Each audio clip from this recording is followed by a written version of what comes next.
দীঘায় সেদিন বিকেলবেলা আমরা এবং তন্ময়ের পরিবার চলে এসেছিলাম একটা নতুন মন্দিরে, নয়া কালী মন্দির। খুব সুন্দর সাজানো গোছানো। আমরা যখন এসেছিলাম তখন সেখানে সন্ধ্যার আরতি হচ্ছিল, তাই সেই সুন্দর সন্ধ্যার আরতি দেখারও সৌভাগ্য আমাদের হয়েছিল। খুব সুন্দর আলোকসজ্জায় মন্দিরটি সজ্জিত ছিল। আপনারা দীঘা আসলে অবশ্যই এই নয়া কালী মন্দিরটি দেখে যাবেন।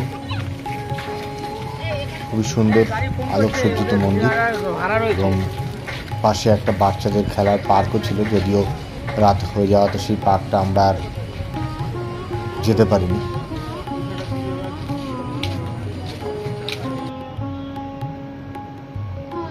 মন্দিরটি খুব সুন্দর সুসজ্জিত।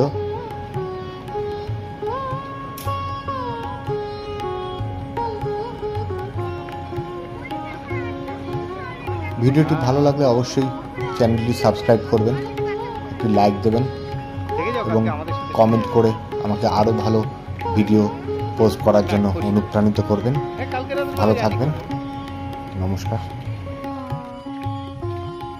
এই নয়া কালী মন্দিরটি আমরা তাজপুর থেকে ফেরার সময় করেছিলাম। বিকেলবেলার এই সম্পূর্ণ ট্যুরটা আমাদের লেগেছিল জনপ্রতি 180 টাকা।